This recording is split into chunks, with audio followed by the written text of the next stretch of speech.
The biggest things for me that have allowed me to truly access my happiness, it's quite simple. And that's what's so frustrating about the whole process is we're so busy and manic and in this rat race, and we're like, oh, I need this to make me happy, I need this and this, and it's just like, well, no, you just need to stop. You don't need anything else. You just need to stop to actually be in what you have. And that's kind of what the awareness I had was. I had, like I said, everything I ever wanted, and I wasn't happy. And it's because it's like I got the thing and then I was instantly then focused on the next. And so doing things that allow me to let go of yesterday and tomorrow and just be in this moment, that's my happiest moments. I honestly, I've come to a point where, you wake up on the wrong side of the bed, like everyone says that, and it's like, oh, you're just grouchy. Well, I've been experiencing the opposite. I've been waking up on the right side of the bed, just like, why am I so happy? Like, I don't understand. And there's all this energy. I'm like, I need to go for a run or something. Like, I'm just so happy. And I've been really emotional with it. I start actually crying and crying and crying. And it's like I'm mourning. Like it's truly deep, and it's like, because I've realized I've never actually just been happy. Like, if this is what happiness is, and I've never felt it before, like, that's sad, and it's like I'm crying out of sadness for this neglect, and then crying in this like gratitude of receiving it now. And so for me, I love to dance.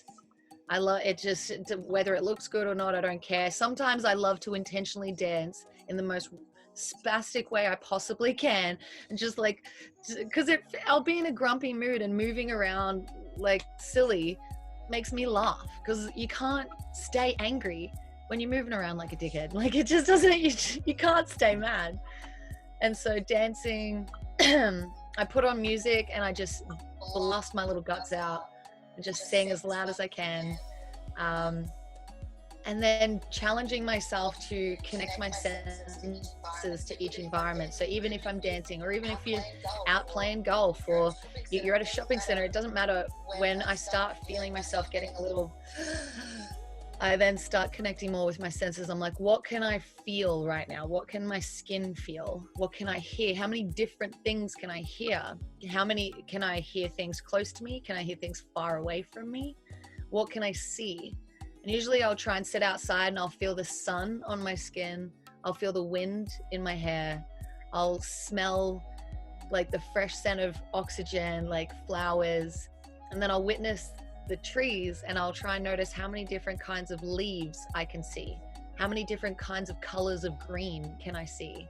How do the different types of leaves like connect with the wind, and how do they dance together? And there's beauty and art everywhere, and we just take it for granted. And so the times that I intentionally just choose to stop and slow down, connect with my breath and connect with my senses, those are the moments that I've cried in happiness. Like, it's just so profoundly simple, yet we just bypass it.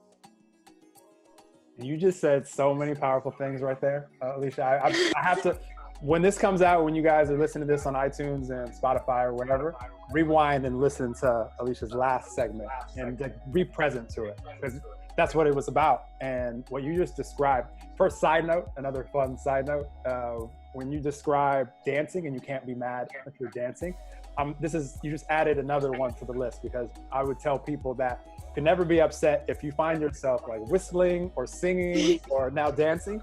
Like, you'll never witness yourself being upset in these moods. You won't be doing those things if you're upset. So to be mindful enough to do it, because maybe you're just saying, you know what, I'm gonna allow myself to feel better in this moment, I'm gonna dance around. Another side note to that, if you find yourself ever being, because I've noticed myself before, and it's a great it's a great indicator of what my mood is, what my energy is, my frequency is in the moment.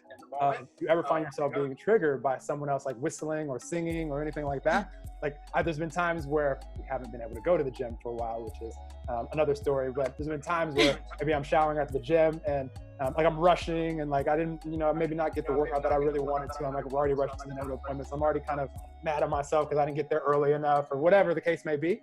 And then I'll find myself get triggered by someone that's like whistling in the shower next to me or singing. And it only takes a second. I'm like, no way, dude, they're enjoying themselves. You're over here like rushing and like not in the moment. So it's just a great reminder. I'm like beating myself up for it. But what you said about being present is so important because this was my greatest weakness at one point in life as well. Like I was like the gold medalist of thinking about I'll be happy when, and always going to the next thing. Even when accomplishing things, it was just already thinking about like what's next. So never taking any satisfaction in what was being created right now. And it's a rough place to be because it's always this like reach for the external. And right now, in the U.S. specifically, like I've been seeing this and been wanting to speak on this a lot because all that I'm not gonna blanket everybody, but a lot of people have been focused so much primarily on only external, what's going on in the external. And it's cool to see it. We live in a physical world. We live in there are things to touch, hear, and smell, taste, and to experience. And at the same time, like these things are already manifested. So if we're focusing on what's already manifested and using only the external to create how we're feeling on the inside, we're at the mercy of this external world that we have very little control over, especially sharing it with 7.7 billion humans. And so if all we're doing is like determining if I see the news and there's stuff going on, if I look at social media, it could just be a roller coaster ride if that's what you're allowing to create your internal energy. And not like preaching to you guys out there, and a little bit I am, because this was my greatest weakness, in life. And I just realized that, for me and for Alisha describing it so beautifully, if you want to truly be happy, like, can you get present in the moment? Like when you just described how many things I can hear, how many things I can see. And people will see me doing videos outside now and I'll be talking about something. And then all of a sudden I'm like, look how cool that tree is right there. Look how cool that flower. I'm just like in it. Yeah.